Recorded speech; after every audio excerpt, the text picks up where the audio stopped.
Bueno, vamos a ver un poco más a profundidad el tema de la corriente eléctrica, cómo funciona eso a nivel interno en el conductor. Aunque este es un problema más de la mecánica cuántica, sin embargo se puede hacer un análisis clásico del comportamiento de la corriente a nivel microscópico. Nosotros sabemos que la corriente tiene una gran velocidad. Ella se desplaza muy rápidamente por los conductores, por los cables, y pues es a veces sorprendente su velocidad. Lo podemos experimentar cuando encendemos una lámpara. Inmediatamente la corriente, en el momento en que ponemos el switch en contacto, la corriente llega inmediatamente a la bombilla. Esto quiere decir que aquí hay una velocidad sorprendente de la corriente. Sin embargo, esto resulta un poco curioso al saber que realmente la velocidad de los electrones dentro del conductor cuando tenemos corriente es muy baja, es alrededor de 0,7 centímetros por segundo.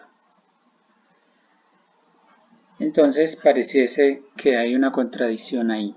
Por un lado tenemos una gran velocidad e internamente los electrones, que son prácticamente los portadores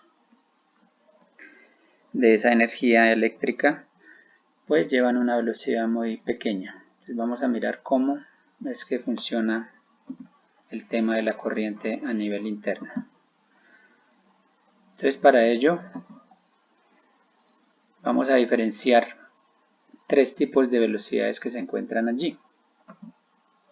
La primera de ellas es la velocidad instantánea de los electrones. Entonces los electrones, cuando hay corriente eléctrica, cuando un campo eléctrico debido a una diferencia de potencial aparece en el conductor,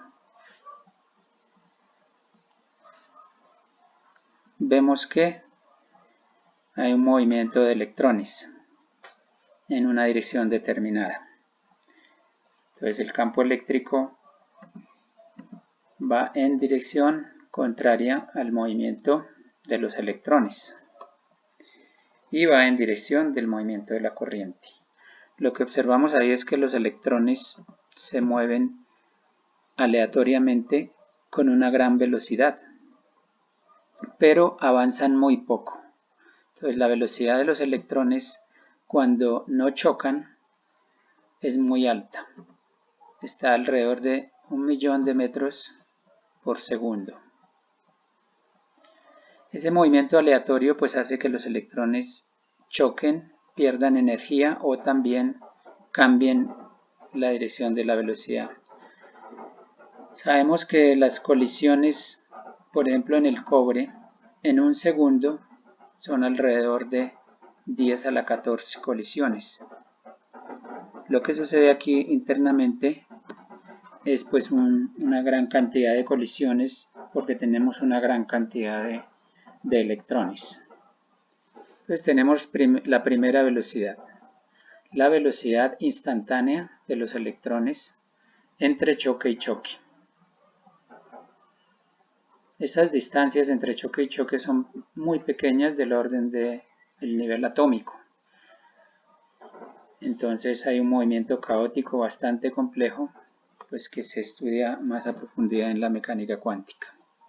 Entonces, tenemos la primera velocidad, la velocidad instantánea, y además de eso tenemos otra velocidad, que es la velocidad de avance de los electrones. Es una velocidad promedio. Si promediamos el recorrido que hace un electrón desde un punto hasta el siguiente, en promedio, es decir, el avance que hace el electrón, vamos a notar que es una velocidad muy baja realmente. Entonces vamos a hacer un ejemplo a calcular cómo hallaríamos esa velocidad.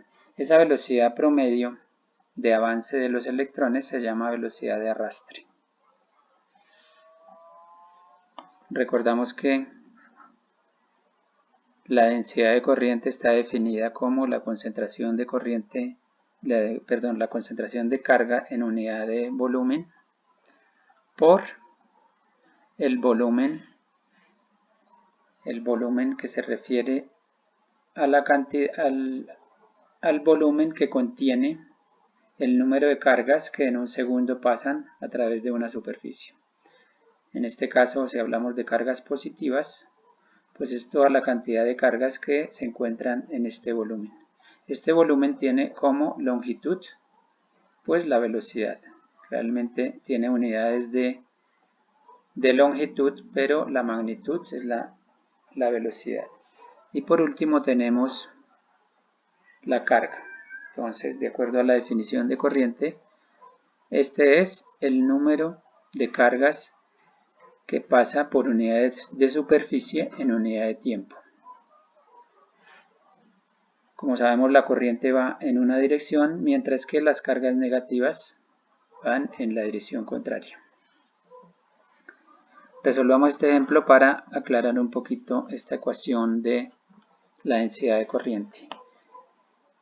Tenemos una densidad de corriente muy común de los conductores, las instalaciones ordinarias es 10 amperios por milímetro cuadrado. Y la concentración de electrones libres en el cobre es 8,4 por 10 a la 22 electrones por centímetro cúbico. Y nos piden hallar la velocidad de arrastre de los electrones. Entonces tenemos ya aquí una ecuación que vincula la densidad de corriente, la velocidad de arrastre, que la vamos a llamar V sub D, del inglés que viene de drive, arrastre. Entonces despejamos la velocidad de arrastre y tenemos que es igual a J sobre N por E. Entonces, recordemos que J, si convertimos a centímetro las unidades, tendremos que esto sería 1000 amperios por centímetro cuadrado. La concentración de electrones en el cobre es igual a 8,4 por 10 a la 22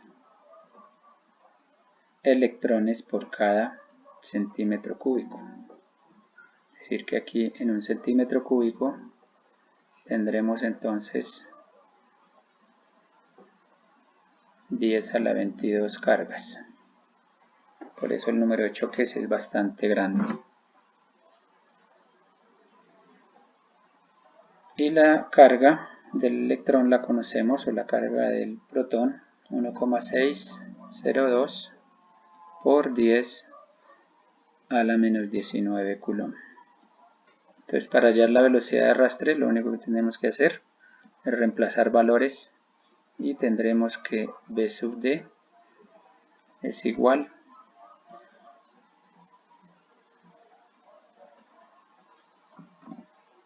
a 1000 amperios sobre 8,4 por 10 a la 22 sobre centímetro cúbico, y además multiplicado por la carga, 1,6 por 10 a la menos 19 coulomb. Hacemos los cálculos, entonces esto nos queda que esto es igual a 73,9 por 10 a la menos 3 centímetros por amperio sobre coulomb. Recordamos que la corriente se define como la diferencia de potencial sobre la resistencia.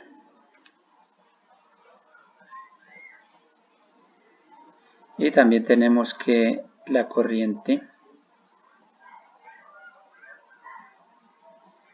es igual a la carga sobre el tiempo.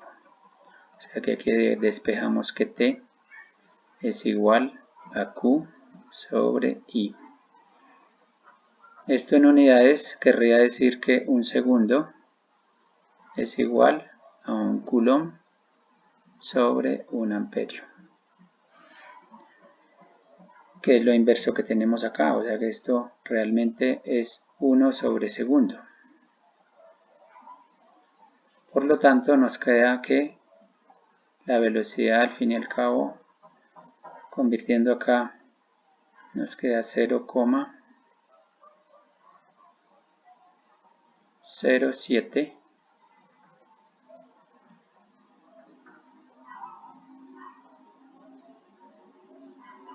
10 a la menos 2, 10 a la menos 1, 0,7 centímetros por segundo. Entonces vemos que es una velocidad muy lenta en comparación con la velocidad de la corriente, inclusive en comparación con nuestras velocidades en nuestro mundo. Se podría decir que una tortuga es más veloz que el electrón, que la velocidad de arrastre de los electrones en los conductores.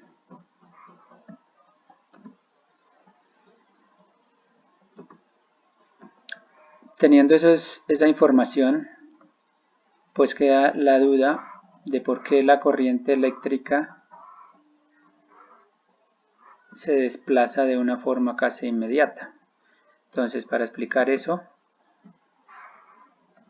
vemos el siguiente dibujo. Los electrones, cuando salen de los átomos, porque en un metal se desprenden fácilmente los electrones debido al campo eléctrico externo. Cuando se pone una diferencia de potencial en los conductores, entonces surge una corriente eléctrica, es decir, un desplazamiento de electrones en contra del campo eléctrico. Ese desplazamiento, como vemos por la velocidad de arrastre, es muy lento. Sin embargo, el desplazamiento de los huecos es bastante rápido, casi instantáneo, debido a la acción del campo eléctrico que tiene una velocidad igual a la velocidad de la propagación de las ondas electromagnéticas. Entonces la velocidad del campo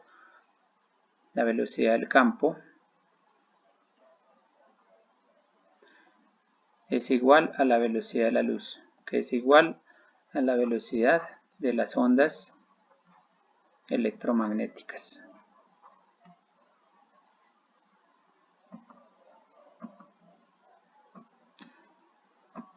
Por lo tanto, es esa la explicación porque al encender el interruptor inmediatamente se prende el bombillo, porque la velocidad de propagación de la interacción es bastante alta, es igual a la velocidad de la luz.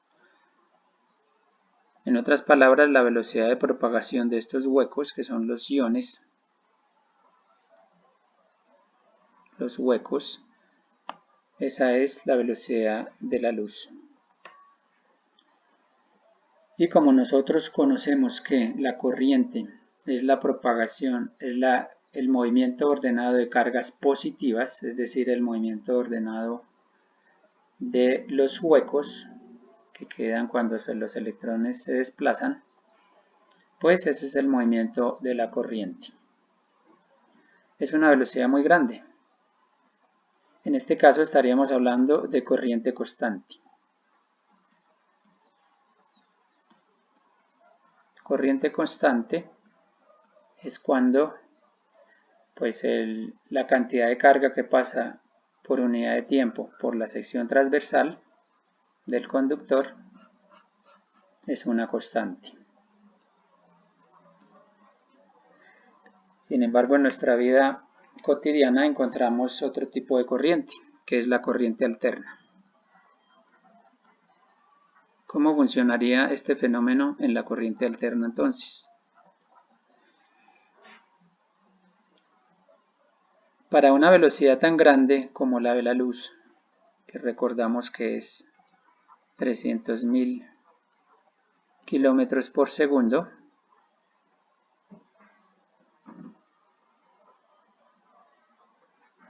o 300.000 kilómetros por segundo, o 3 millones de metros por segundo.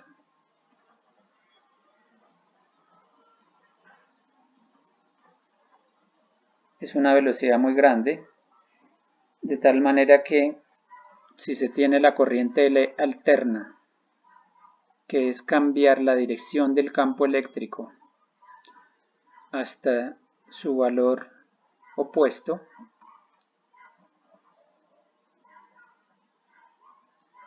el campo eléctrico inicial, el campo eléctrico final, este cambio de campo eléctrico hacia acá y hacia allá sucede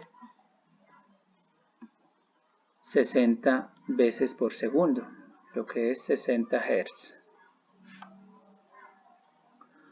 Los electrones, debido a que se mueven muy lentamente, con ese cambio tan grande, ellos lo que hacen es oscilar alrededor de un punto medio en la corriente alterna. Oscilan 60 veces por segundo. Desde luego la velocidad de cambio del campo eléctrico de 60 veces por segundo es muy lenta en comparación con la velocidad de propagación de las ondas. En otras palabras, este proceso para la corriente eléctrica de cambio de campo de dirección es bastante lento, tan lento que la corriente constante que se somete a la ley de Ohm puede ser perfectamente aplicado a la corriente alterna, que no es constante, pero debido a su lentitud en el cambio en comparación con la velocidad de la luz se puede considerar constante. Es decir, la corriente alterna, que para nosotros cambia 60 veces por segundo, puede considerarse para la física como una corriente cuasi estacionaria.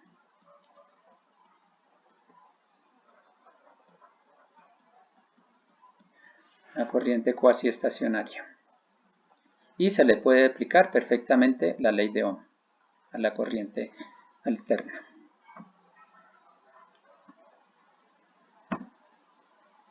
Entonces así funciona el tema de la corriente a nivel interno.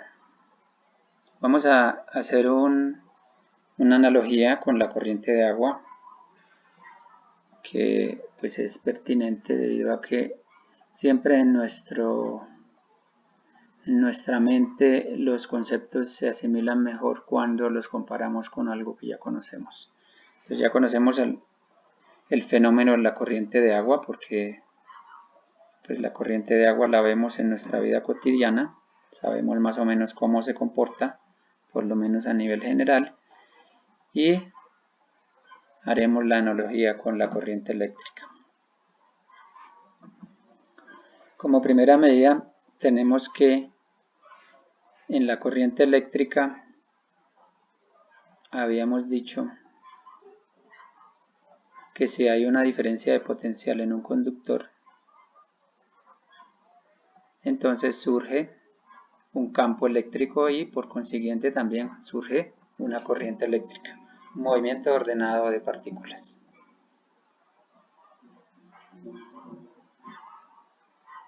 Es decir que surge aquí un campo eléctrico E oblicuo que tiene una componente paralela y una componente perpendicular al conductor. Solo así surge corriente eléctrica dentro de un conductor. Hay movimiento ordenado de cargas, quiere decir que hay diferencia de potencial. Veamos qué pasa con el agua. Si tenemos una tubería por la que circula agua,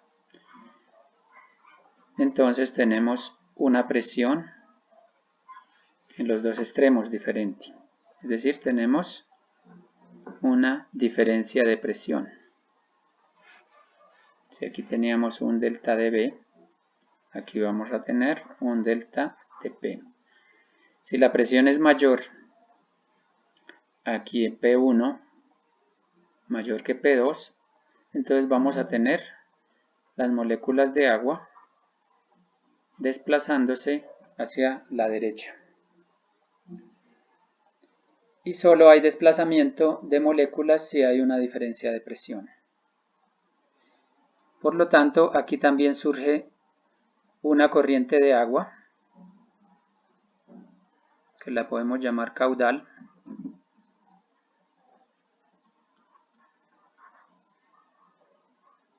Y al fin y al cabo también surge un campo vectorial, que es el campo de las velocidades de las partículas dentro del agua, campo de las velocidades de las moléculas. Entonces tenemos una analogía completamente muy parecida de lo que es el movimiento de las partículas eléctricas y las partículas de agua, con sus respectivos magnitudes físicas, que hay que aclarar que no tienen nada que ver una con la otra. La presión no tiene nada que ver con el potencial, son magnitudes totalmente diferentes, sin embargo el fenómeno se puede comparar.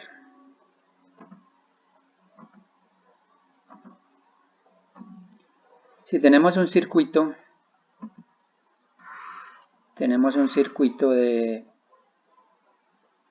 eléctrico y un circuito de agua, entonces aquí tenemos unos cables conectados entre sí y aquí tenemos una tubería conectada. Si de alguna manera hubiese corriente acá, entonces podríamos observar que la corriente eléctrica dentro del conductor, cuando hay una ramificación, se divide en dos, y que la corriente eléctrica I1 e I2 va a ser la suma y nos va a dar el resultado de la corriente anterior. En el caso del agua tenemos el mismo asunto. La cantidad de agua que viene por una tubería cuando se ramifica, pues va a tener dos caudales, el caudal 1, el caudal 2, y la suma de los caudales nos va a dar la resultante. Entonces tenemos analogía con el caudal y la corriente. Por otra parte, cuando encontramos circuitos o partes del circuito en donde cambia la configuración de los conductores, tenemos resistencia, como es el caso de acá. Entonces, esa parte del circuito se va a oponer por sus propiedades físicas al movimiento de las cargas y se va a oponer a la corriente. Tenemos una resistencia eléctrica. En el caso de la tubería sucede lo mismo.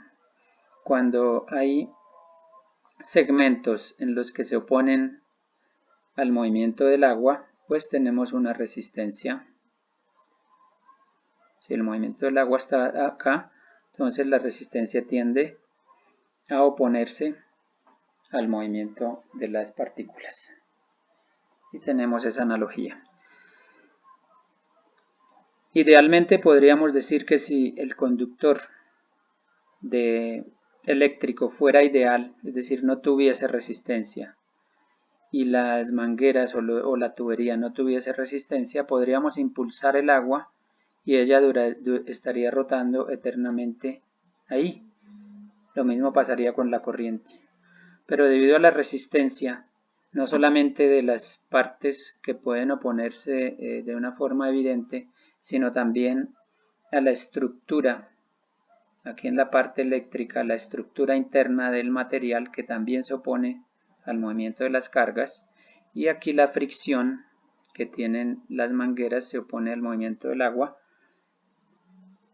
Ese movimiento va retardándose hasta que se detiene. Es decir, no podemos tener corriente eléctrica en la práctica porque sin ningún tipo de fuente, porque al fin y al cabo se van a detener las partículas en algún momento debido a la fricción y a la resistencia. Entonces en la parte eléctrica obtenemos una fuente de energía, en este caso por ejemplo la batería, que nos convierte energía química en energía eléctrica para compensar las pérdidas por resistencia y para que la corriente permanezca constante. Entonces la batería nos ayuda a que la corriente que fluye por un circuito permanezca constante. Lo mismo sucede en el tema del agua. El tema del agua, ponemos una bomba para que compense las pérdidas por fricción y de acuerdo a la capacidad de la bomba pues o a las pérdidas podemos calcular la capacidad de la bomba, lo mismo que acá. Entonces tanto la bomba en el sistema hidráulico como la batería en el sistema eléctrico nos proporcionan energía para mantener la corriente constante,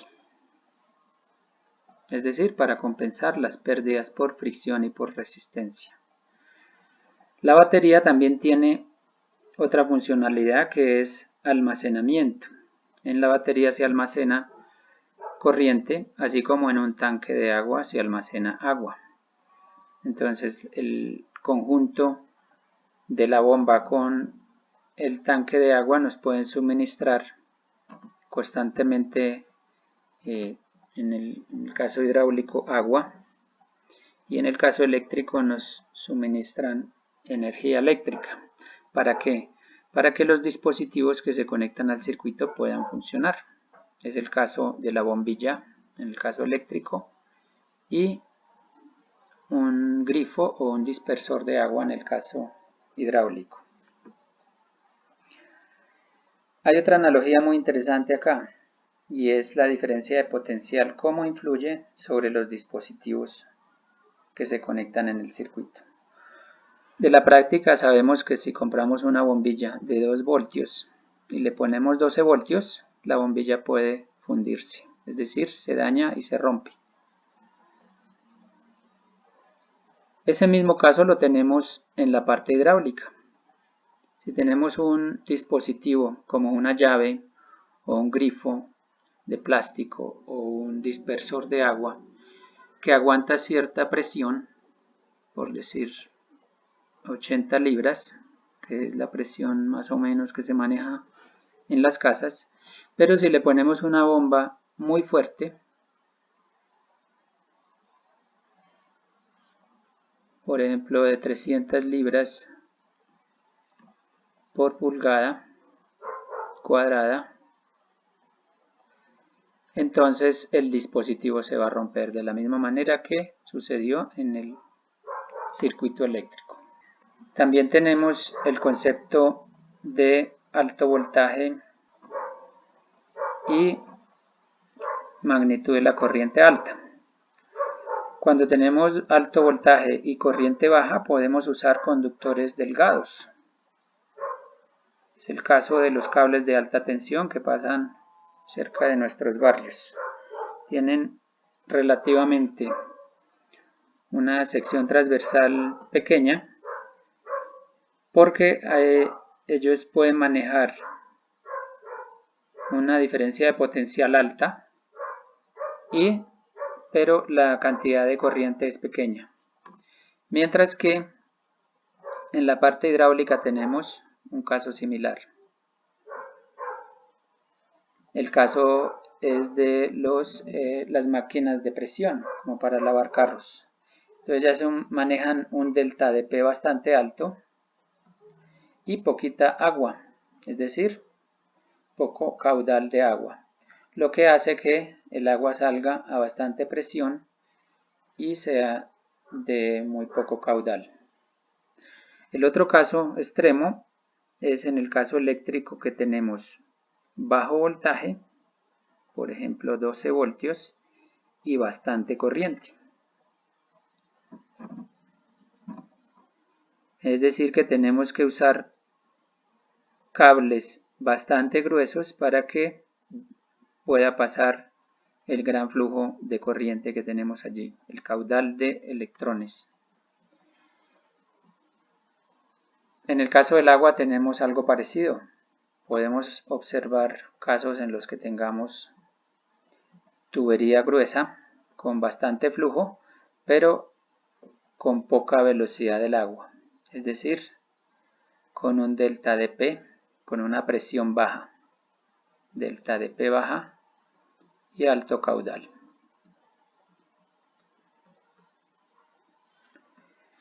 Y por último, pues podemos decir sobre la peligrosidad de la corriente.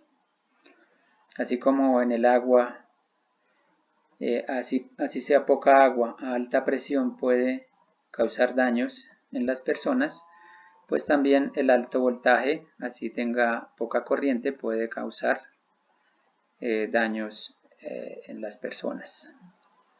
Entonces el alto voltaje puede desplazarse fácilmente y se tiene mucho cuidado con el alto voltaje. Mientras que el bajo voltaje es menos peligroso debido a la resistencia que actúa pues como una posición al paso de la corriente. Entonces nosotros como cuerpos humanos tenemos cierta resistencia y el bajo voltaje pues nos favorece en ese sentido, mientras que el alto voltaje puede atravesar inclusive